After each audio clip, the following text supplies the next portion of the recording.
कुआ। सीमा गर्मियों की छुट्टियों में अपनी नानी के गांव आई थी। सीमा नानी के घर पहुंचने के बाद अपनी नानी के पैर छूती है और उनसे आशीर्वाद लेती है। तभी उसकी नानी उससे कहती है, इतनी बड़ी हो गई मेरी सीमा, चल जल्दी से हाथ मुंह धो ले, मैं तेरे लिए खाना लगा देती हूँ। भूख लगी होगी ना? हाँ नानी, भूख तो लग रही है मुझे, आपके हाथ के बने हुए पीले दाल और चावल खाने की। कितना टाइम हो गया है मुझे आपके हाथ का बना हुआ दाल चावल खाए हुए। तू तो नौकरी में व्यस्त थी, तो तुझे कहाँ से टाइम मिलेगा अपनी नानी के लिए? और जब इतने टाइम बाद आई है तो ज्यादा टाइम के लिए रुक कर जाएगी तू। हाँ नानी, इस बार पूरे 2 महीने के लिए आई हूँ। सीमा की नानी अंदर जाकर उसके लिए खाना बनाने लगती है। सीमा कमरे में अकेली होती है, तभी उसे किसी औरत के रोने की आवाज सुनाई देती है। वो कभी खिड़की से बाहर झांकती है तो कभी दरवाजे से बाहर झांकती है। उसे समझ में नहीं आ रहा होता है कि आखिर रो कौन रहा है। तभी नानी खाना लेकर आ जाती है। वो अपनी नानी से कहती है, नानी, कोई औरत रो रही है क्या? मैं जब से यहाँ आई हूँ तब से मुझे यहाँ किसी औरत की रोने की आवाज आ रही है। हे भगवान, कहीं ये वही तो नहीं? बोलो ना नानी। अरे कोई नहीं रो रहा, ये तेरे मन का वहम है। और तू ना अब खाना खा ले, ज्यादा यहाँ वहाँ की बातों में ध्यान मत दिया कर। जल्दी से खाना खा और फिर मेरे साथ आ जा मेरे कमरे में, दोनों बैठकर खूब सारी बातें करेंगे। ऐसे ही अगले दिन सीमा अपनी नानी के साथ गांव के बाजार जा रही होती है। उसी रास्ते में फिर से किसी औरत के रोने की आवाज आती है। वो अपनी नानी से कहती है, अरे नानी, क्या सच में तुम्हें अभी भी किसी औरत की रोने की आवाज नहीं सुनाई दे रही? मुझे किसी औरत की बहुत बुरी तरीके से रोने और चीखने की आवाजें आ रही है। मैं बहुत परेशान हूँ नानी, आखिर ये कौन है? मुझे लगता है कि सीमा को शहर भेज देना चाहिए, यहाँ रहना उसके लिए ठीक नहीं। नानी बोलो ना, आप चुप क्यों हो जाती हो? सीमा, तू घर चल, मुझे तुझसे बहुत जरूरी बात करनी है। नानी सीमा को घर ले आती है और सीमा से कहती है, सीमा, कल सुबह तू शहर वापस चली जाएगी। अरे अचानक? आखिर क्या बात है नानी, आप मुझे ऐसे जाने को क्यों कह रही हो? मैं बस जो कह रही हूँ उस पर ध्यान दे। तू कल सुबह यहाँ से चली जाएगी, और ये बात मैं कोई मजाक में नहीं बोल रही। तू कल जाएगी तो मतलब जाएगी।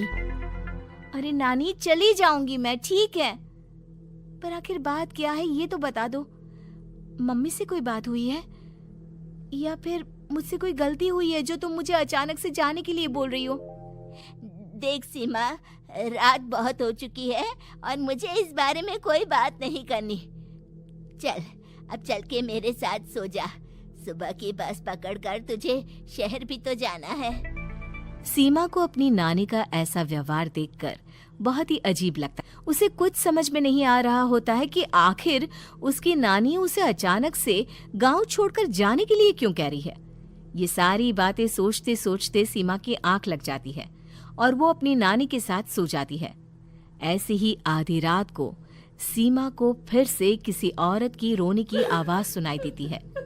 वो उस औरत की आवाज सुनकर बार बार करवटें बदल रही होती है और तभी उसे सपने में भी एक अजीब सी औरत की परछाई दिखाई देती है, जो इतना चीख चीख कर रो रही होती है कि सीमा डरकर उठ जाती है।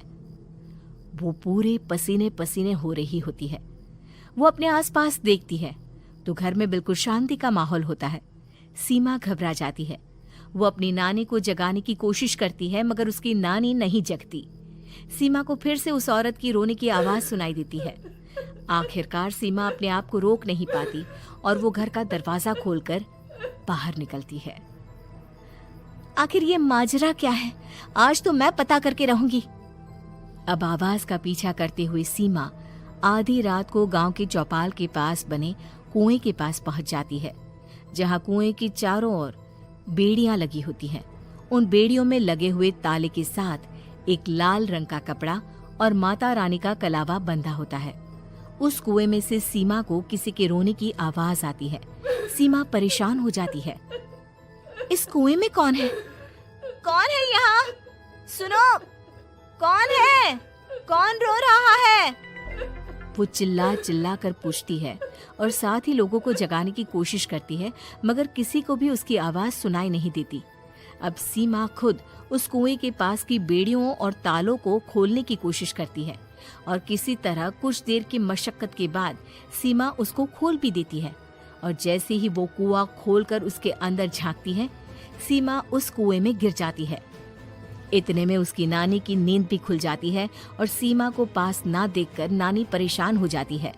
नानी घबराकर पूरे घर में उसे ढूंढने की कोशिश करती है, जिसके बाद उसकी नानी और सभी लोग उस खूनी कुएं के पास जाते हैं और सीमा की नानी कुएं के पास खड़ी होती है। सभी गांव वालों और सीमा की नानी को सीमा के चिल्लाने की आवाज आती है।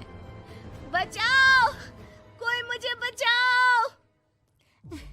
मेरी बच्ची, हम आ गए, हम तुझे बचा लेंगे। नानी, मुझे यहाँ बहुत डर लग रहा है। यहाँ इंसान की कटी हुई मुंडिया, हाथ, पैर और कंकाल है और खून भी है। नानी, मुझे डर लग रहा है। आप सब मेरी मदद कीजिए, नहीं तो ये खूनी कुआं मेरी बच्ची को भी खा जाएगा। अरे मुझे तो ये समझ में नहीं आ रहा कि आखिर इस खूनी कुएं को खोला किसने।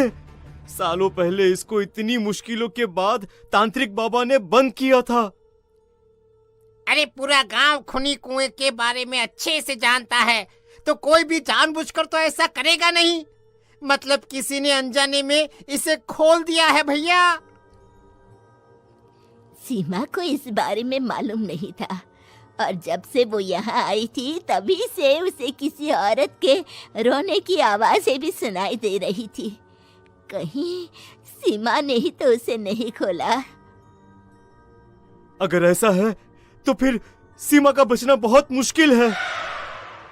वहीं कुएं के अंदर सीमा रोते हुए बैठी होती है कि उसे आवाज सुनाई देती है जो कुएं के बाहर खड़े गांव वालों में से किसी को सुनाई नहीं देता।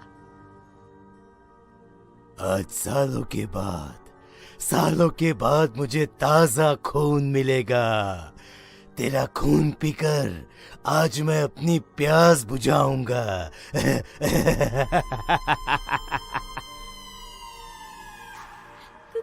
कौन है? मत मारो प्लीज, मुझे जाने दो प्लीज। मैंने किसी का क्या बिगाड़ा है? वो तुझे मरने के बाद पता चल ही जाएगा। जितने में गांव वाले और सीमा की नानी कुछ सोच पाते, उतने में उन्हें सीमा के चिल्लाने की आवाज आती है और अगले ही पल सब शांत हो जाता है। क्या हुआ? सीमा, मेरी बेटी। माफ करना बहन, लेकिन अब सीमा वापस नहीं आएगी। हमें एक बार फिर से कुएं को बंद करना होगा। गांव वाले तभी तांत्रिक को बुलाकर लाते हैं। एक बार फिर अपनी शक्ति से तांत्रिक बाबा उस कुएं को हमेशा हमेशा के लिए बंद कर देते हैं और वहां एक बोर्ड लगा दिया जाता है कि यहाँ आना मना।